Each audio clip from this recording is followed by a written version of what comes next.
Video শুরুতেই সবাইকে মায়া ব্লগে স্বাগতম জানাই। আর আপনারা দেখতে পাচ্ছেন পেঁয়াজ। তো এই পেঁয়াজ আমাদের গ্রামের বাড়িতে ছাদের উপরে গোয়াল ঘরের উপরে একটা মাচা তৈরি করে পেঁয়াজ শুকানোর একটা প্রসেস চলতেছে।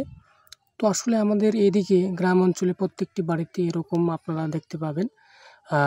এরকম পেঁয়াজ শুকানো হয়। এটা কিন্তু দেশি পেঁয়াজ। আর বর্তমানে পেঁয়াজের বাজার ভালো থাকায় আজকে মনে করেন আমাদের পুরো যদিও বিগত ৩ দিন ধরে টানা বৃষ্টি চলতেছে, তার উপর মাচার উপর তারপরেও গরম দেখেন বন্ধুরা, ভীষণ গরম। আমার ওই ছোট ২টি ভাই পেঁয়াজগুলোর কাজ করতেছে, ওরা ভীষণ গরম আসলে দেখেন মাচার উপরে তারপরেও ভীষণ গরম।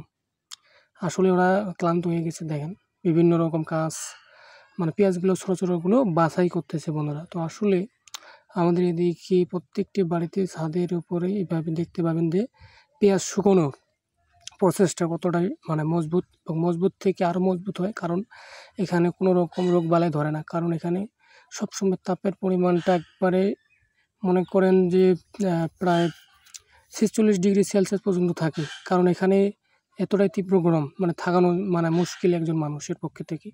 আর এখানে কোনো কিছু বীজ যদি শুকোতে চান তাহলে সবথেকে উত্তম হলো মাচার উপর করে, মাচার উপরে দিলে সুন্দরভাবে শুকোতে পারে আপনারা এইসব বীজগুলা।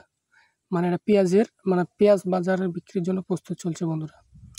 তো বন্ধুরা, ভিডিওটি আর বেশি লং করব না। যদি ভিডিওটি ভালো লাগে আর আপনাদের পেঁয়াজ যদি লাগে একটু কমেন্টে জানাবেন, সমস্যা নেই। দেশি পেঁয়াজ, আর বিশেষ করে বাজারে নেওয়ার জন্য এই পেঁয়াজগুলো বাছাই করা চলতেছে। দেখেন এটা কিন্তু গ্রামের বাড়ির ছাদের গোয়াল ঘরের উপরে মাচা। তো বন্ধুরা, ভিডিওটি ভালো লাগলে